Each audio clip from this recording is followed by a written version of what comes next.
I want to talk a bit about AI and how it can be useful in a VA disability claim. Now, I'm not here to discourage anyone from using AI. These tools have gotten incredibly powerful and can be very useful in understanding your VA claim. But there are a few important things you should know before you rely on AI. So what I want to talk about is how to use these tools the right way.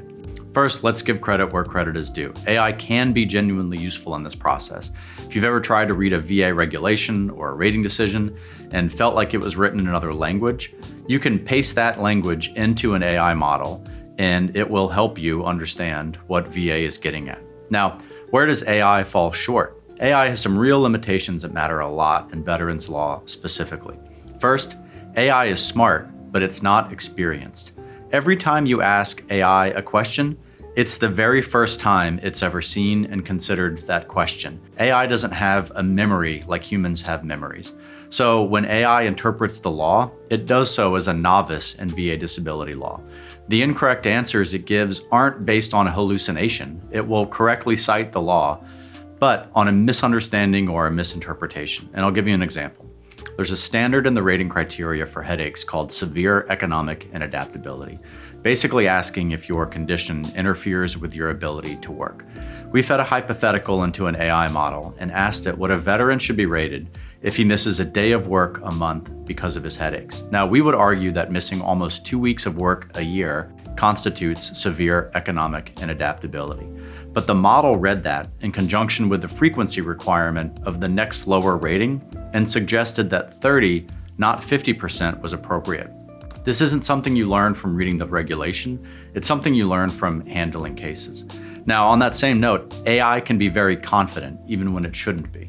Now, this one's subtle, but it's important. When you ask an attorney a question that they're not sure about, they'll tell you they're not sure, and they'll tell you that there are some competing considerations or other factors.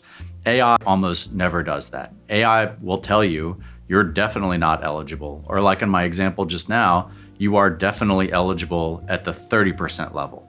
So trust but verify everything that the AI tells you. Now third, AI is a research assistant, but it's not a claims agent. Filing a claim isn't just about knowing what to ask for, it's about building a record that proves it. A nexus letter from the right physician, a medical exam that tells the full story, or a buddy statement that captures what the records don't. AI can't make those calls or arrange those appointments or push back when a medical opinion isn't strong enough. And that's really where cases are won or lost, and AI just can't do that work. And finally, a word on privacy.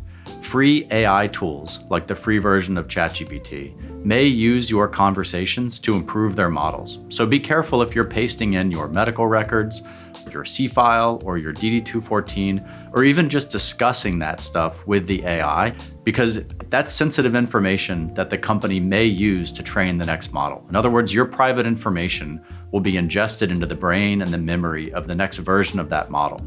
So if you're going to use AI to help with your claim, make sure to use a paid or enterprise-grade tool that doesn't train on your data. So here's how I'd sum it up.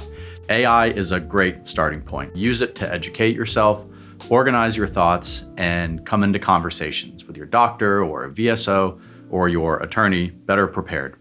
But it's a starting point. It's not the finish line.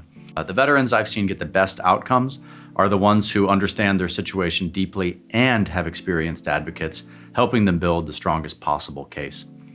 Now, if you found this helpful, please subscribe. We put out videos like this regularly to help veterans understand the system and get the benefits they've earned. And thanks for watching. And to all veterans, thank you for your service.